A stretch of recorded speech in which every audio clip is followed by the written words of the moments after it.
चलो जी बच्चों, स्टार्ट करते हैं आज की क्लास। आज हमारा लेक्चर नंबर कौन सा? लेक्चर नंबर हमारा 11 है। सीए फाउंडेशन अकाउंट्स की हमारी क्लास चल रही थी, जिसमें मैंने चैप्टर नंबर 1 आपके साथ डिस्कस किया था, अकाउंटिंग प्रोसेस। उसमें भी जर्नल, लेजर और ट्रायल बैलेंस हम ऑलरेडी कर चुके हैं। हम कर रहे थे एडजस्टमेंट, और एडजस्टमेंट का हम क्या कर रहे थे? कॉन्सेप्ट लिख रहे थे। एडजस्टमेंट हमारी कौन सी चल रही थी? Percentage of profit given on one, मतलब एक परसेंटेज हमें दे रखी होती थी, दूसरे की हमें फाइंड करनी है। ठीक है जी। जिसमें मैंने केस ए और केस बी करके बनाया हुआ था। केस ए मतलब परसेंटेज कॉस्ट की दे रखी होगी तो हमें सेल की निकालनी पड़ेगी, और सेल की दे रखी होगी तो कॉस्ट की निकालनी पड़ेगी। इतनी बात हमने कर ली थी, लेकिन आज हम करने वाले हैं इससे आगे। कैमरा प्लीज परवीन ऑन करो अपना कैमरा, वरना दिक्कत होने लगती है।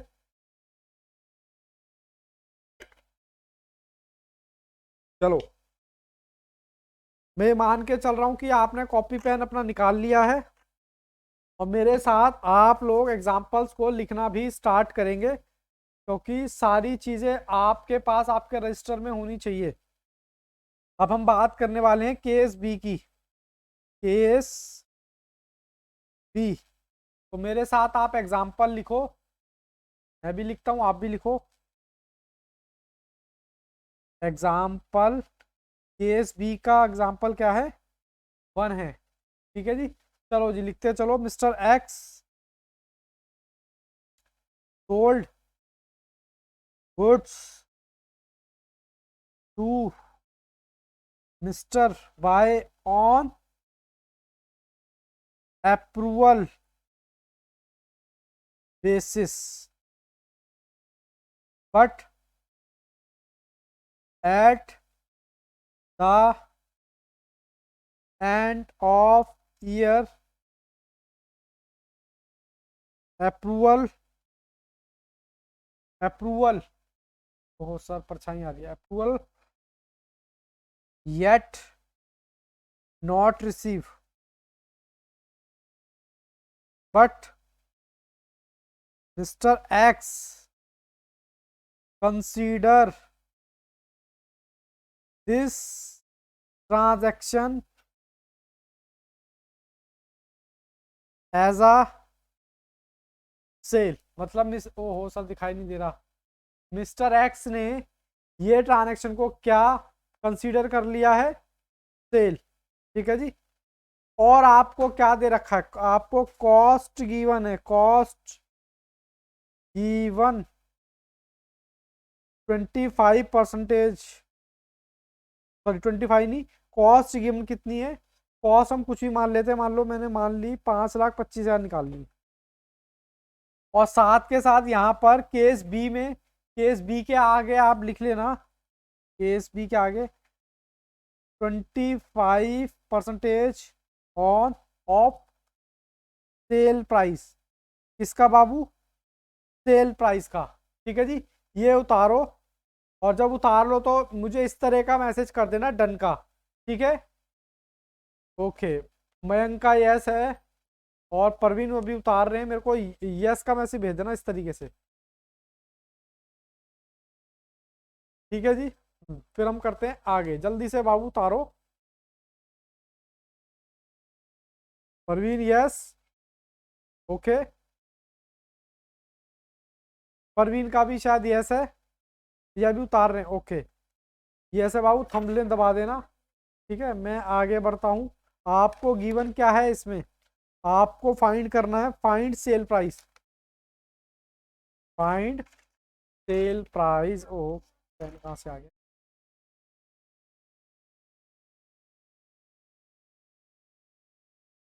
Find find sale price. ठीक है। आपको परसेंटेज किस पे दे रखा है? सेल पर। मैंने कहा जो भी आपको दे रखा है उसको 100 मान लो। जो भी आपको दे रखा है उसको क्या मानो? उसको आप मान लो 100। बोलो, ऐसे ही सिखाया है ना मैंने। और अगर इसको 100 मानोगे तो 25% प्रॉफिट यहाँ आ जाएगा, तो कॉस्ट ऑटोमेटिकली कितनी हो जाएगी? 75। बोलो हाँ के ना। अब आपको कॉस्ट दे रखी है सर कितनी? 5,25,000 शायद यही हमने लिया था। तो ये दोनों चीजें नहीं निकाल पाओगे, तो मैं कह सकता हूँ कितने पर है ये, 75 पर। तो मैं इसको 100 पर ले आऊं तो आप बुरा मान जाओगे कि सर ये कैलकुलेशन है आपने कैसे कर दी? बोलो, बुरा मान जाओगे क्या कि सर ऐसे कैसे? 5,25 गुना में 100 डिवाइडेड बाय 75। तो ये आ गया जी, मैंने 100 मतलब सेल प्राइस निकाला है। तो ये आ गया बाबू 7 लाख। 7 लाख माइनस 5,25, तो ये आ गया 1,75 आ रहा है क्या? बोलो जी, कोई दिक्कत परेशानी है तो बोलो, कोई दिक्कत परेशानी है तो बोलो। ये हमने निकाल लिया। लेकिन अभी इससे पहले मैं कई क्वेश्चन करा चुका हूं कि ये प्रॉफिट एंड लॉस में कहाँ दिखाएंगे। प्रॉफिट एंड लॉस में ये क्या हो जाएगा, सेल कम हो जाएगी, स्टॉक बढ़ जाएगा, और बैलेंस शीट में डेटर कम हो जाएंगे, अगेन स्टॉक, क्लोजिंग स्टॉक बढ़ जाएगा। बोलो यहां तक कोई दिक्कत? परवीन, मयंक, कोई दिक्कत नहीं है बाबू। ऐसे ही एग्जाम्पल नंबर 2, दिक्कत हो तो मुझे बताना, मैं हालांकि होनी नहीं चाहिए। एग्जाम्पल नंबर 2, एग्जाम्पल से एक्चुअली क्या होती है बात अच्छे से समझ आती है। इस बार हम राम का नाम लेंगे। Mister Ram sold goods to Shyam, Shyam on approval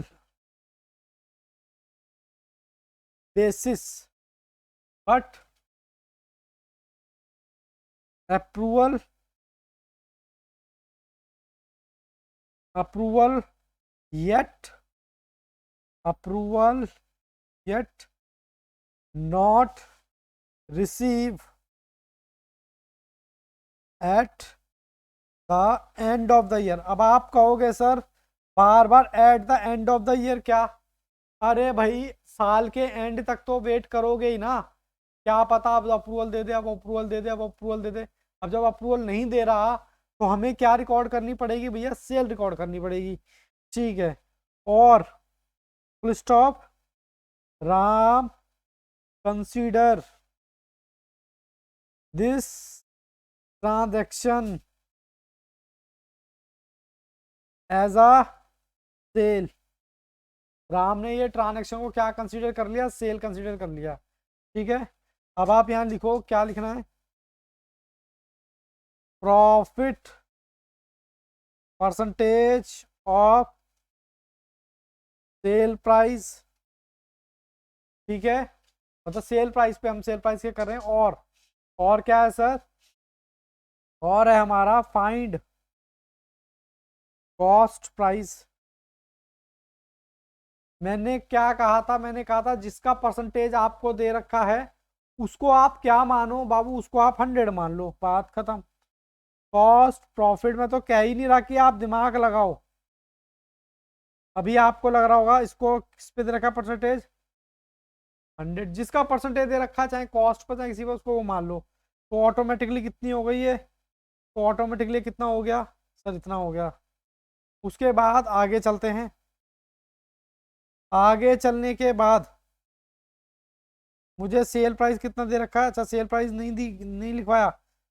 sale price आपको बाबू दे रखा है यहाँ। सेल प्राइस, सेल प्राइस लिख लो, कितना लिखे? 8 लाख लिख लो। हालांकि इधर लिखवाना था मुझे, बट कोई बात नहीं, 8 लाख आपने सेल प्राइस लिख दो। तो इसको यहाँ रख दो, सेल प्राइस इनटू में, अभी 100 पे तो दे ही रखा है, तो आप 75 पे नहीं निकाल सकते। तो ये आ गया बाबू 6 लाख, और इन दोनों का डिफरेंस 2 लाख। ये आ गया, आप निकाल के देख लो, आप निकाल के देख लो, यही आएगा। कोई डाउट है तो बाबू बताओ मुझे, यहाँ तक कोई डाउट किसी भी तरह का? किसी भी तरह का कोई डाउट है तो बताओ। ओहो, ये क्या हो गया? हाँ, कोई भी डाउट है तो बाबू पूछो। एम, एम बेटा कैमरा ऑन करो अपना। यहाँ तक कोई डाउट है तो बताओ, अदरवाइज मैं आगे चलता हूँ। ऐसे करो, ऐसे, बस समझ आया तो ऐसे, और नहीं आया तो ऐसे। मयंक का यस है। परवीन बाबू वेट कर रहा हूँ मैं। अरे वाह, दो दो था। बोलो जी परवीन जी, कोई कंफ्यूजन है तो बेटा बताओ, दोबारा बता दो। बाबू ये देखो, मिस्टर राम ने सेल किया है गुड्स किसको, शाम को, अप्रूवल बेसिस पर। क्वेश्चन हमारा सेम है, अप्रूवल हमें रिसीव नहीं हुई है साल के एंड तक, तो राम ने consider this transaction as a sale, Ram ने इसको सेल कंसीडर कर लिया है। Profit percentage of sale price, मतलब प्रॉफिट जो दे रखा है वो आपको सेल प्राइस पे दे रखा है, तो सेल प्राइस तो पता होना चाहिए। सेल प्राइस है आपका ये 8 लाख, आपको कॉस्ट फाइंड करनी है। अब जब दे रखा है, मैंने कहा जिस पे परसेंटेज दे रखा है उसको आपने 100 मानना है, तो यहाँ पर मैंने इसको 100 मान लिया, फिर इसके आगे इसकी सेल रख दी क्योंकि सेल प्राइस तो गिवन है। बस उसके बाद मैंने क्या किया है, 8 लाख कितने 100 पर है, तो इसको मैं 75 पे ले आया हूँ। 75 पे लाने के लिए 75 से गुना डिवाइडेड बाय 100। और उसके बाद अगर मान लो आप ऐसे करना चाहते हो कि भैया मैं तो प्रॉफिट भी ऐसे निकालूंगा, तो ऐसे भी कर लो। ये 100 पे दे रखा है, गुणा 75, सॉरी गुणा 25, तो 2 आ जाएगा। प्रॉफिट से गुना करो तो प्रॉफिट आ जाएगा, सेल से गुना करो तो सेल आ जाएगा। कैमरा ऑन करो एम।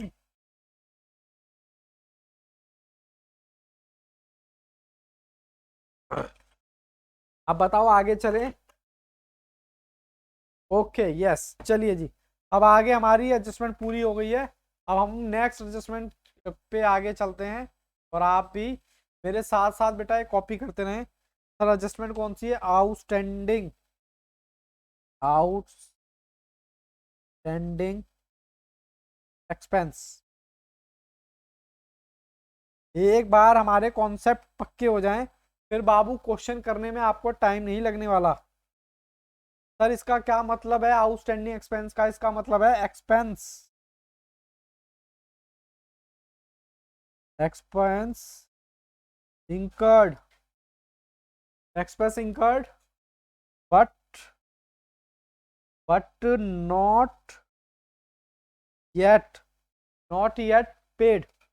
यही लिख दूं क्या, मतलब एक्सपेंस आपका इंकर हो चुका है लेकिन आपने उसकी पेमेंट नहीं की है, तो बाबू उसको भी आपने एग्जाम्पल के थ्रू समझना है। एग्जाम्पल नंबर 1, ये एग्जाम्पल आप ऐसे ही उतारना कॉपी में, ठीक है, क्योंकि मैं कैसे करूंगा, आधे पर एक और आधे पर एक।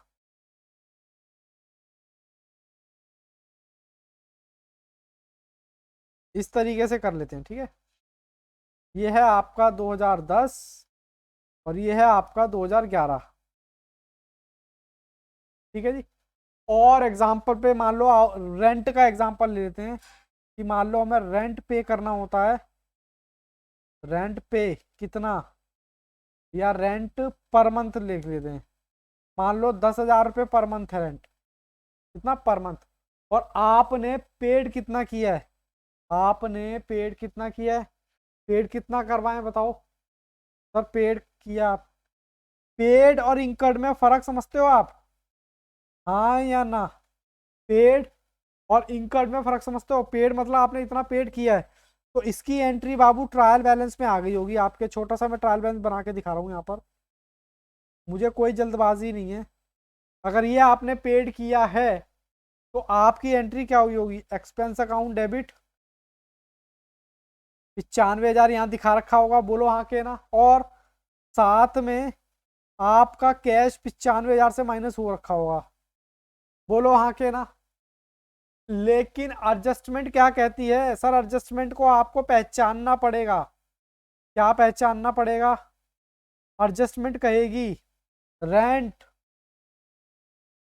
रेंट 10,000 रुपये पर मंथ, या फिर या तो बोलेगा 10,000 रुपये पर मंथ, या फिर क्या बोलेगा, या फिर बोलेगा आपसे आउटस्टैंडिंग। आपके हिसाब से कितना आउटस्टैंडिंग है आप बता सकते हो, या फिर आउटस्टैंडिंग होगा 25,000। मतलब ये क्वेश्चन पूछने का तरीका है। सर हमें कैसे पता चले, देखो 10,000 पे रेंट है, तो इस साल का 1/20 होना चाहिए, और आपने पेड कितना किया है, पेड 95 का, तो मैं कह सकता हूं कि 25,000 पे आउटस्टैंडिंग है। बोलो आउटस्टैंडिंग मतलब बकाया आपने पेड नहीं किया है, लेकिन हम तो जो काउंटिंग करते हैं वो अक्रूवल बेसिस पे करते हैं। भाई ट्रांजैक्शन हो गई, आप उसको रिकॉर्ड कर लो, चाहे वो मिली हो या नहीं मिली हो उससे कोई मतलब नहीं है। बोलो ऐसे ही करते हैं परवीन, समझ पा रहे हो, लिंक कर पा रहे हो इस चीज को? भैया क्वेश्चन आपको ऐसे बोलेगा कि हमने 95,000 का रेंट दे दिया और रेंट हमारा 10,000 पर मंथ था। आप होशियार बच्चे हो, आपने कहा 10,000 इंटू 12, 1,20 तो वैसे ही बनता है, लेकिन आपने पेड कितना किया है तो अपने आप आउटस्टैंडिंग करके आ गया। लेकिन ये एडजस्टमेंट में होगा, ये ट्रायल बैलेंस में तो इस तरह से तो आप प्रॉफिट एंड लॉस में कैसे दिखाओगे इसको? ये मैंने शॉर्ट बना दिया प्रॉफिट एंड लॉस, और शॉर्ट बना रहा हूं क्योंकि हमें क्या फाइनल अकाउंट जब हम बनाएंगे तो बाबू हमें दिखाना पड़ेगा ये। ठीक है, तो आप कैसे दिखाओगे? टू रेंट कितना, जितना आपने पेड किया है इस तरीके से, और टू आउटस्टैंडिंग रेंट कितना, 25,000 रुपये, तो ये नीचे आ जाएगा 1,20। बोलो कोई डाउट? और फिर क्योंकि इसका दूसरा इंपैक्ट कहाँ आएगा, क्योंकि हमारी लायबिलिटी भी बढ़ेगी। आउटस्टैंडिंग रेंट कितना सर, 25,000। 2010 का एग्जाम्पल समझ आया तो यस करो, अदरवाइज प्रॉब्लम है तो मेरे से पूछो। एग्जाम्पल 2010 का, 2010 का मतलब 2010वें साल का, क्लियर है तो पूछो, अदरवाइज आगे चलते हैं। यस और यस, दोनों का यस आ गया। अब की बार हम आ गए 2011 में, सब नीचे करो थोड़ा, ओके, बड़ा बड़ा थंबनेल आ रहा है, कोई नहीं। पेड हमारा कितना है? पेड इस बार मैं पेड ले रहा हूं 1,10,000। अब मेरे को इस डेट पर आउटस्टैंडिंग तो होगा ही होगा पिछले साल का, बोलो हाँ के ना? हाँ सर होगा। रेंट अभी भी हमारा उतना ही है, 10,000 रुपये पर मंथ। तो आपको यहाँ ट्रायल बैलेंस में क्या क्या चीजें फिगर होंगी? आपको ट्रायल बैलेंस में दो चीजें यहाँ पर दिखाई दे रही होंगी सर। एक तो आपका एक्सपेंस दिखाई दे रहा होगा 1,10 का, जो आपने भी पेड किया है। एडजस्टमेंट तो वही होती है ना जो साल के एंड में होती है। और आपका कैश भी कम हो गया होगा, कितना, 1,10। ठीक है जी। और आउटस्टैंडिंग रेंट साथ के साथ लायबिलिटी में भी, क्योंकि पिछले साल का है ना, बोलो हाँ के ना? Parveen, Mayank, okay sir. तो अब एडजस्टमेंट क्या होगी? एडजस्टमेंट बाबू वही होगी जो यहाँ थी। ये बोलेगा, या तो बोलेगा रेंट 10,000 रुपये पर मंथ, आपने कहा यार 10,000 रुपये पर मंथ है, ठीक है। और क्या बोलेगा? Outstanding rent. अब आउटस्टैंडिंग रेंट कितना होगा इस केस में, बता सकते हो कितना होगा? सब निकालेंगे, जितना भी होगा वो हम निकालेंगे। तो सबसे पहले आपके मन में एक दुविधा आ रही होगी कि सर ये जो रेंट पेड किया है, कौन से ईयर का पेड किया होगा, करंट ईयर का या पिछले साल का? रेंट, जब भी रेंट पेड करेंगे 10,000 रुपये, 1,10,000 रुपये हमने पेड किया है, तो ये मान के चलेंगे, ये मान के चलेंगे क्या, कि 25,000 हमने पिछले साल का पेड किया होगा, क्योंकि आउटस्टैंडिंग था ना, बकाया था ना पिछले साल। तो इस साल कितना पे किया होगा? 1,10 माइनस 25। ये सब आपको आता है, मैं तो बस रिवाइज करा रहा हूं। ठीक है जी। अब आप इसको प्रॉफिट एंड लॉस में कैसे दिखाओगे?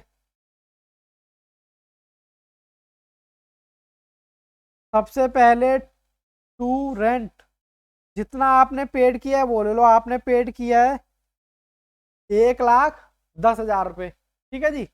लेस करोगे आउटस्टैंडिंग, सर पहले तो ऐड किया था, अब लेस क्यों करवा रहे हो भैया? पिछले साल का है ना ये, इस साल का एक्सपेंस थोड़े नहीं, तो पिछले साल का है, तो इसको हटाओ। तो करंट ईयर का हमने कितना पेड किया होगा? सर करंट ईयर का हमने किया है 85,000। ओहो सर ये बात है, और बनता कितना था? 10,000 इंटू 12 करोगे तो 1,20 आना चाहिए। तो करंट ईयर का आउटस्टैंडिंग कितना हो गया जी? 1,20 माइनस 85, तो करंट ईयर का कितना हो गया? वैसे खर्चा तो आपका ये है प्रॉफिट एंड लॉस का, करंट ईयर का आउटस्टैंडिंग कितना हो गया, समझ पा रहे हो परवीन? या सब ऊपर से जा रहा है? ओके। अब इसका इंपैक्ट बैलेंस शीट में कैसे दिखाओगे? बैलेंस शीट में जैसे ये दिखाया था, जैसे ये दिखाया था वैसे ये दिखा दो। आउटस्टैंडिंग रेंट कितना लायबिलिटी है जी? 35,000। ये मैं इसलिए करा रहा हूँ एडजस्टमेंट क्योंकि बच्चे इसमें फंसते हैं। बाबू दोबारा से रिज्वाइन कर लेना, ठीक है, अगर कुछ गड़बड़ हो जाए तो मुझे बताओ यहाँ तक कोई दिक्कत परेशानी, और यहाँ तक आपने उतारा है या नहीं, मुझे बताना। मयंक का यस है, परवीन का भी यस है। ओके, चलें आगे बढ़े।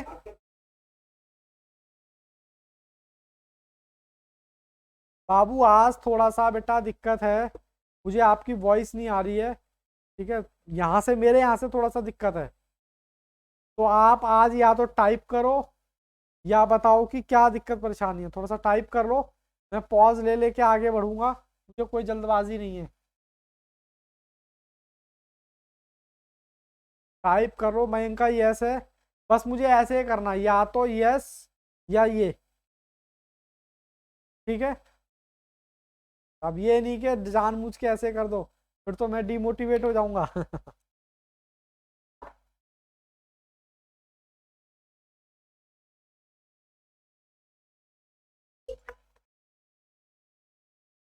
आगे चल सकते हैं बाबू अब?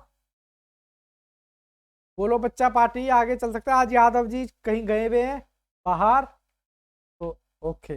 चलो जी मैं आगे बढ़ता हूँ। नई एडजस्टमेंट, जहाँ दिक्कत हो मुझे रोक लेना, ठीक है जी। ओके, चलो जी अब हम बात करते हैं अपने आगे की, मतलब आगे के कॉन्सेप्ट की। पूरा फ्रेम में लेके आओ सर। आगे की बात करते हैं, prepaid expense. Prepaid expense, sir इसका क्या मतलब है? प्रीपेड एक्सपेंस का मतलब, इसका क्या मतलब लिखूं मैं? इसका लिखूंगा एक्सपेंस पेड इन एडवांस। मतलब आपने एक्सपेंस एडवांस में पेड कर दिया, ये भी बाबू समझेंगे एग्जाम्पल से। एग्जाम्पल का एग्जाम्पल 1 है, वैसे ही करेंगे इसको भी। लो जी लो, लो जी लो,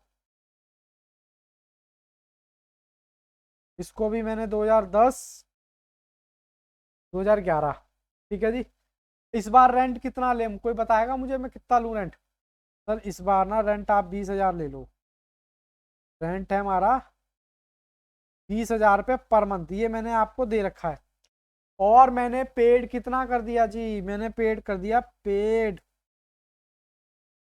2,65,000, ठीक है। बनता कितना था सर? बनता था 20,000 इंटू 12, ओके, तो 240 बनता था, ठीक है जी। अब एडजस्टमेंट में कैसे पूछेगा? एडजस्टमेंट्स, एडजस्टमेंट में कैसे पूछेगा? देखो जी देखो कैसे पूछेगा, ऐसे पूछेगा सेम, या तो बोलेगा रेंट 20,000 रुपये पर एनम, या फिर बोलेगा रेंट प्रीपेड। प्रीपेड कितना होगा? 265 माइनस 240, तो 25,000 रुपये प्रीपेड। या तो ऐसे पूछेगा या ऐसे पूछेगा। मुझे पता है एडजस्टमेंट आपकी फेवरेट है, आपको आसान लग रही होगी। तो प्रॉफिट एंड लॉस में इसकी एंट्री कैसे पास करोगे? भैया जी सिंपल है, जितना भी रेंट पेड किया, रेंट हमने किया है 265, लेस कर दो प्रीपेड, जो हमारी टीचर हमें सिखाती थी, टू प्रीपेड एक्सपेंस। कितना? 25। कैसे निकाला मैंने ये प्रीपेड एक्सपेंस, कोई बताएगा कैसे निकाला? भैया 240 बनता था, 265 पेड कर दिया, तो प्रीपेड रेंट कितना आएगा? या तो आप ऐसे लेस प्रीपेड कितना, 25 लेस कर दो, तो इस साल का खर्चा, खर्चे वाला रेंट कितना आ जाएगा? 240। कोई डाउट इसमें? सर 240 ठीक से लो। और बैलेंस शीट में इसका इम्पैक्ट कहाँ जाएगा? बैलेंस शीट बैलेंस शीट में भैया एसेट है, आप प्रीपेड एडवांस में दे रहे हो सैलरी, प्री प्रीपेड रेंट कितना, 25,000 रुपये। कोई डाउट है, परेशानी है तो पूछो सर, कोई दिक्कत नहीं है। अब इसी एग्जाम्पल को मैं आगे बढ़ा रहा हूँ ताकि आपको साइड बाय साइड दिखता रहे दोनों। परवीन जी कोई दिक्कत है? ओके। अब ये जो प्रीपेड है 25,000 रुपये मान लो यहाँ आएगा। सर आपने ना इसमें ट्रायल बैलेंस बना के नहीं दिखाया। मैंने कहा कोई बात नहीं, ट्रायल बैलेंस में तो ये चीज़ ऑलरेडी आ ही रखी होंगी, कोई बात नहीं, मैं अब फिर से दिखा देता हूँ ट्रायल बैलेंस, ठीक है ना। अब रेंट मेरा कितना है, मैंने कितना पेड किया है, बताओ कितना लूँ, कितना लूँ। रेंट पेड कर रहा हूँ मैं इस बार, सब नीचे को मैं लिख कर रहा हूँ 2,32,000, ठीक है। हाँ सर 2,32,000 पेड किया है मैंने। और कैसे करना है इसको, एडजस्टमेंट हमारी वही है, रेंट 20,000 रुपये पर मंथ, या फिर रेंट रेंट प्रीपेड जितना भी होगा, प्रीपेड में खाली जगह छोड़ रहा हूँ। तो इसको कैसे दिखाओगे, प्रॉफिट और लॉस बना लेते हैं। सर रेंट वैसे बनता कितना है, 20,000 इंटू 12, 240 बनता है। आपने पेड कितना किया है, पेड आपने किया है 232, ठीक है जी। मुझे रोक लेना का दिक्कत लगे तो, 232 ही आ गया, होना कितना चाहिए 240। अब ये प्रीपेड है 25,000, आपने ये इधर ही ले लिया था, तो है तो ये इसी साल का खर्चा, तो इसको क्या करूं मैं, ऐड कर दूंगा, है तो इसी साल का खर्चा। बोलो बात समझ आई क्या, 32 प्लस 25, तो ये आ गया 257। और एक्सपेंस कितना होना था, एक्सपेंस होना था 240। तो प्रीपेड कितना आया साहब, तब प्रीपेड आया 17,000 रुपये। बोलो बात समझ आई क्या। हमें ये प्रॉफिट एंड लॉस में दिखाना पड़ेगा, और बैलेंस शीट में हमें कितना दिखाना पड़ेगा, प्रीपेड प्रीपेड रेंट। कोई दिक्कत है क्या, बोलो जी, कोई दिक्कत परेशानी है तो बताओ सर, ऐसे कैसे। यहाँ 17,000 प्रीपेड में डाल दिया, 232 मैंने पेड किया है, पेड ऐड कौन सा, ये पिछले साल का मैंने, इस साल का खर्चा मैंने इधर पे कर दिया था। इधर से क्यों लेस किया, क्योंकि वो इस साल का खर्चा नहीं था, इसलिए यहां से लेस किया। सर यहाँ ऐड क्यों कर दिया, क्योंकि इस साल का खर्चा है। तो टोटल मेरा कितना है 257, जिसमें से 240 मेरा बनता है, इसका मतलब मैंने एक्स्ट्रा पे कर दिया ना 17,000 रुपये, तो वो मेरा प्रीपेड एक्सपेंस में आ जाएगा। इसमें कोई डाउट है तो पूछो, इसमें कोई डाउट है तो पूछो, हालांकि आपको बहुत इजी लग रही होंगी, बट कोई बात नहीं, हम कॉन्सेप्ट लिख रहे हैं तो भैया लिखना पड़ेगा मेरे साथ के साथ, ठीक है जी। आगे बढ़ सकते हैं, बेटा जी दोबारा से ज्वाइन कर लेना, ठीक है। मैं स्टेप बाय स्टेप करा रहा हूँ सारी चीजें, और आप ये साथ के साथ उतार रहे हो ना। ओके सर उतार रहे हैं, चलो जी अब मैं करवाने वाला हूँ। कुछ पूछना है, अब मैं कर, बाबू दोबारा से ज्वाइन कर लेना। अब मैं करने वाला हूँ एडवांस एडवांस इनकम, मतलब अब आप क्या कर रहे हो, आप एडवांस इनकम मतलब एडवांस में ले रहे हो। अब जैसे आप ले लेते हो ना इनकम, इसका क्या मतलब हुआ, इसका मतलब हुआ अन एक्रूड इनकम, मतलब ऐसी इनकम जो एक्रू नहीं हुई। मैं लिखते लिखते कॉपी से बाहर चला जाता हूँ, नहीं फोटो छोटी सी आती ना साइड में, पर ठीक है यार, एन एक्रूड इनकम। तो इसको भी हम समझेंगे बाबू एग्जाम्पल से, लेकिन दोबारा से रिज्वाइन करने के बाद। हम्म?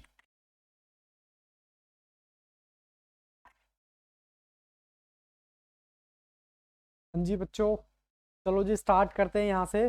ये वाला जो पार्ट है आपको मैं बता दूं कि ये आपको रिकॉर्डिंग मोड में मिलने वाला है। क्यों? क्योंकि टेक्निकल इशू की वजह से आगे का पार्ट रिकॉर्ड नहीं हो पाया, तो उसको अलग से मैं रिकॉर्ड कर रहा हूँ।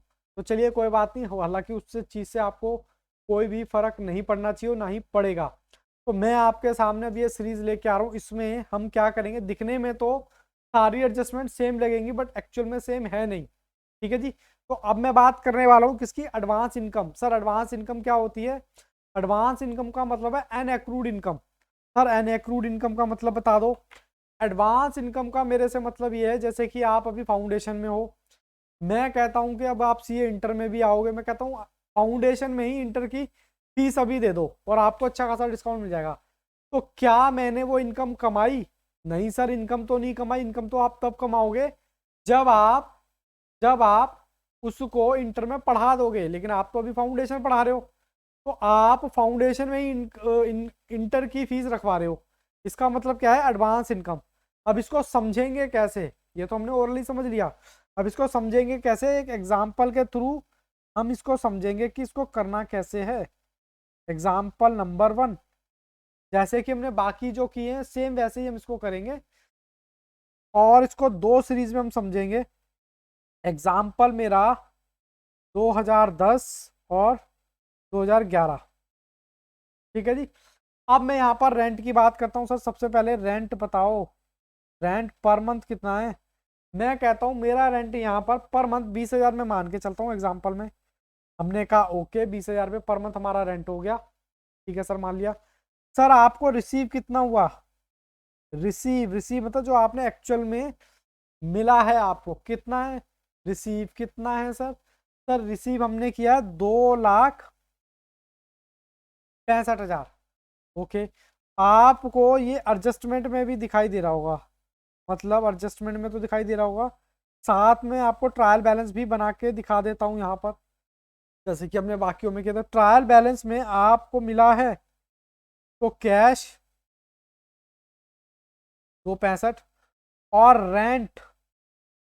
अब रेंट जो है, क्योंकि मैंने यहाँ पे इनकम लिखा है तो ये इनकम का काम करेगा, और इनकम का काम करेगा तो ये रेंट आपका 2,65,000 रुपये इनकम में आएगा जी। ठीक है जी। और एडजस्टमेंट में आपसे क्या पूछेगा? एडजस्टमेंट में आपसे पूछेगा rent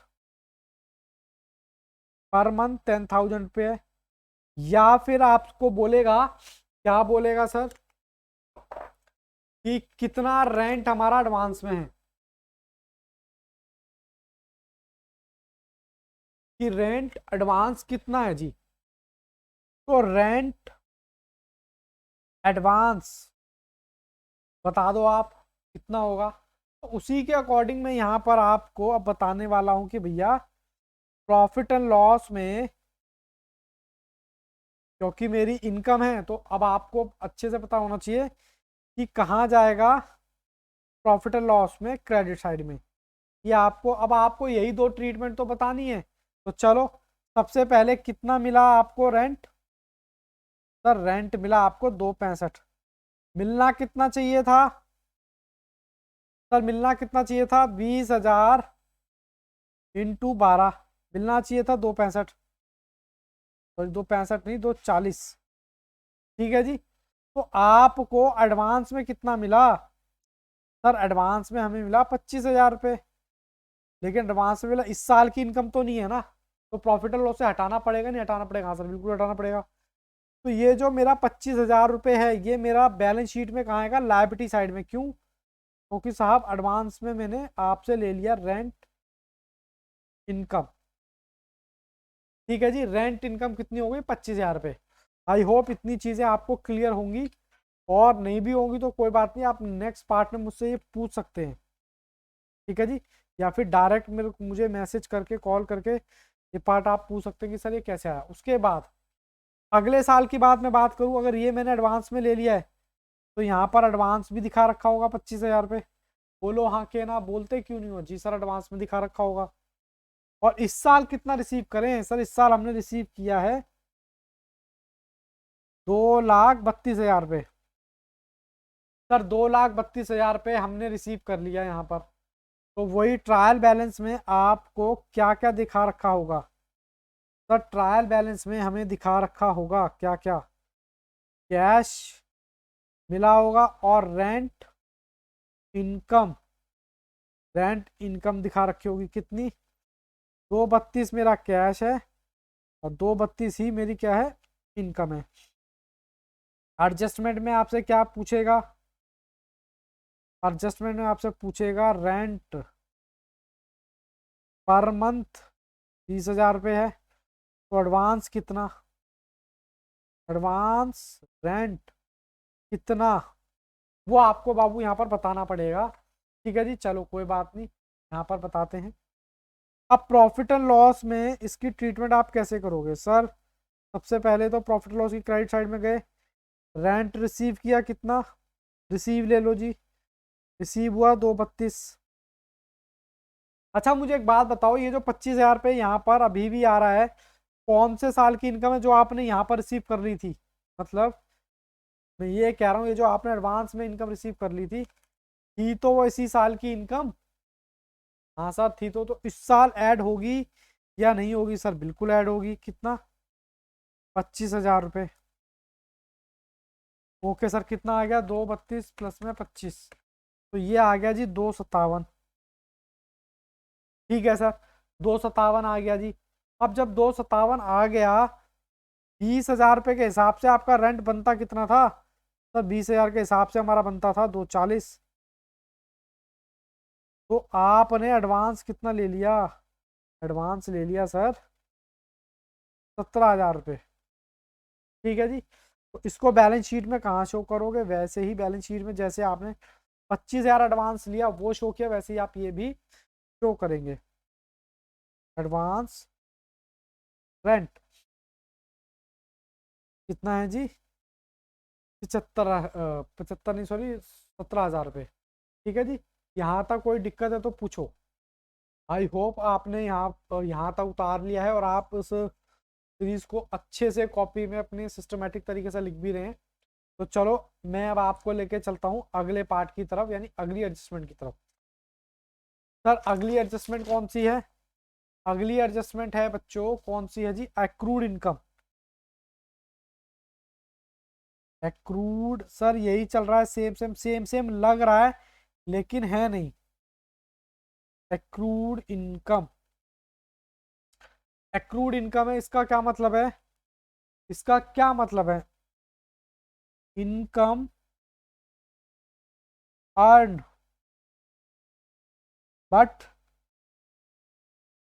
not receive in cash, मतलब इनकम आपको मिल गई है लेकिन आपने कैश में रिसीव को नहीं किया है। ठीक है जी, तो चलो ये भी हम क्या करेंगे, एग्जाम्पल से ही समझेंगे। चलो जी चलो, एग्जाम्पल नंबर 1, इस बार भी मैं वही रेंट का एग्जाम्पल लेने वाला हूं।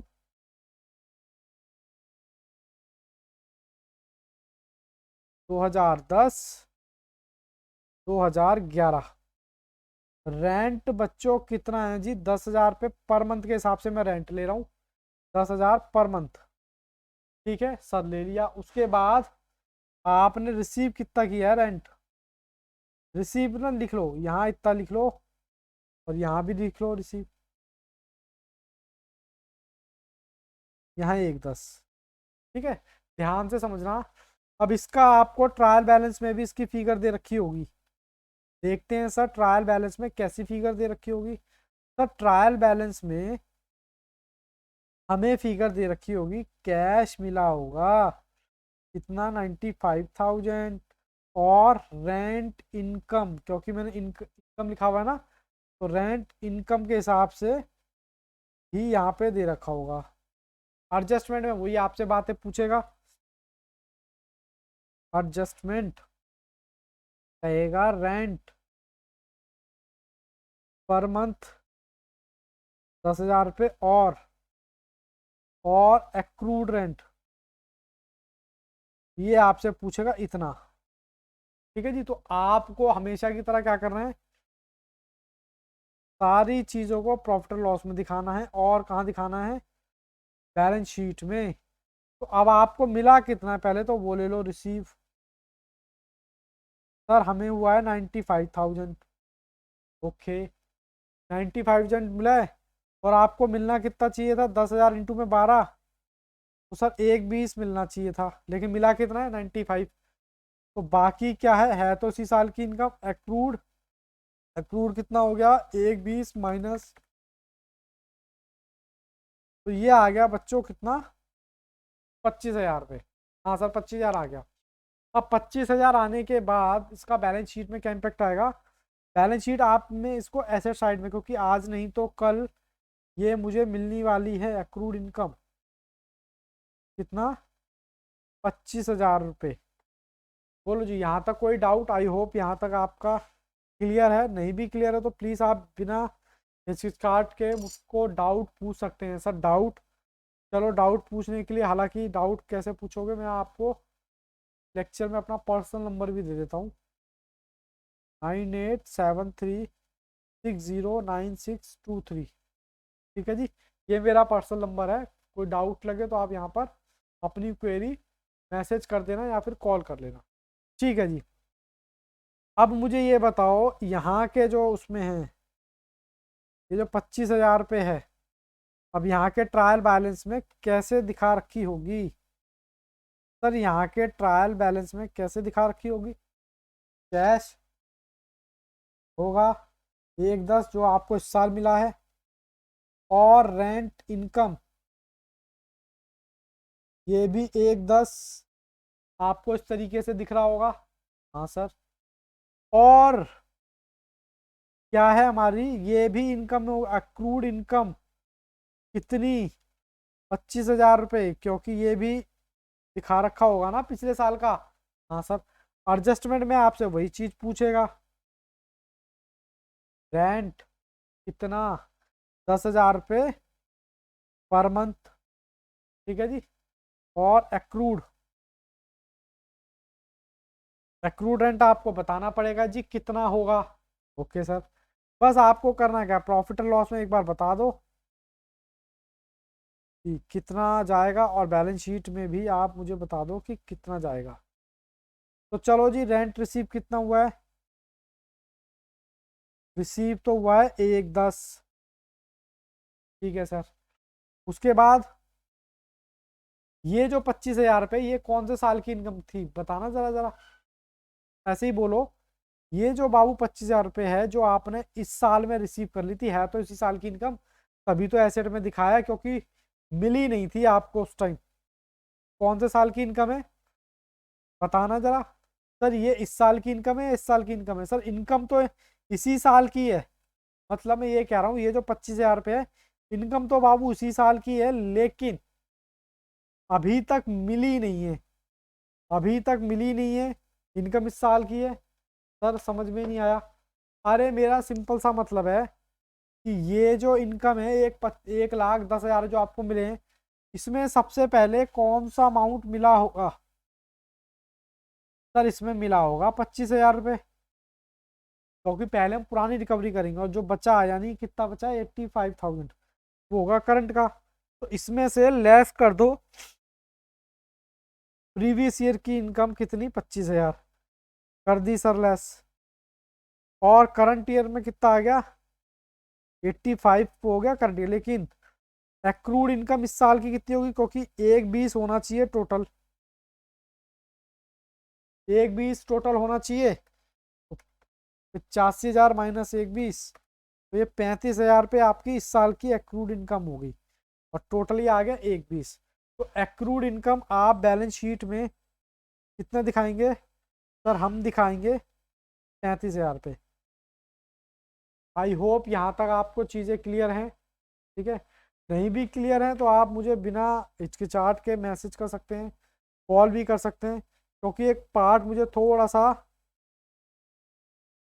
रिकॉर्डिंग का पार्ट जो था थोड़ा सा मेरे यहाँ से नहीं हुआ था, वो स्टार्टिंग का हो गया था, बाद का नहीं हुआ था। तो कोई बात नहीं, छोटी छोटी बातें बड़े बड़े शहरों में चलती रहती हैं। फिर भी आपको कोई भी डाउट लगता है तो आप मेरे नंबर पे मेरे को मैसेज करें। अब इस पार्ट में मैं इतना ही रखता हूँ। All the best, take care, goodbye, bye bye, thank you.